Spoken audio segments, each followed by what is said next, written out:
حاجی میرزای تاجیکستانی یک مشرک است. اگر شما گوش انداخته باشین در سخنرانی رئیس جمهور گوش کردین کلمه انشاءالله استفاده می شود. تنها ستر و سیاه‌پوشی و کرکرانه تقلید نمودن به فرهنگ بیگانه نشانه با عفت بودن زنان و دختران نیست. چندین بار ما با گوش خود گوش انداختیم رئیس جمهور گویم 2 کرات حاجی است. الحمدلله این خوب از این برای ما خیلی یک سربلندی است.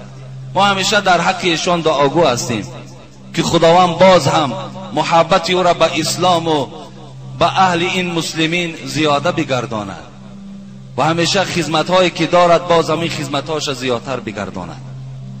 در کلمه در جمله رانی هاش کلمه انشاءالله را جمله انشاءالله را استفاده میبرد. اونایی که حجاب بسر میکنن بعضن و میکنن پیش از همه این بیسوادی بیمعرفتی هست.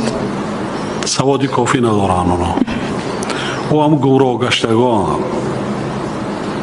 حتی از همون زندگی خودشان نمیدونن چیکار میکنن. آیا در پشت مولوی میرزای تاجیکستانی جماعت میشود یک مسلمان پشت از اون نماز بخواند یا خیر؟ برادر عزیز، حاجی میرزای تاجیکستانی یک مشرک است. به دلیل از اینکه او کفر به طاغوت داره، او نه تنها که کفر به طاغوت نداره، او همکار طاغوت است. آنچنان در فحشا و بی‌حیایی و قبر پرستی و شرک و کفر زحمت کشیده در تاجیکستان که همه مردم در شرک دعوت داده، مردم در کفر دعوت داده، به نام دین ریشه گذاشته، یک سلام میزنه. اما یک مرتد است، یک مرتد است، پشت از این نماز درست نیست، عالم طاغوتی است، شب و روزش فقط با طاغوت است، شب و روزش فقط در قبر پرستی است، یک صوفی مشرک است.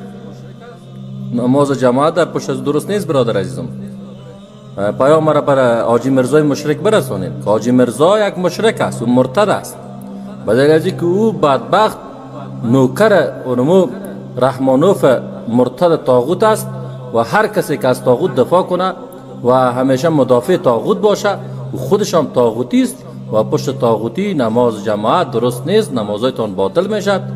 و این که میدانین شما اگر مسلمان کسی که موحد است، او کسایی که مثل خودش همون صوفیای مشرک قبر پرست نماز میخوانه اون مشکل نداره، اما موحدین هرگز در پشت از این طاغوت بزرگ، در پشت از این صوفی خبیث، در پشت از این مشرک نماز نخوانند. جزاکم الله خیرا.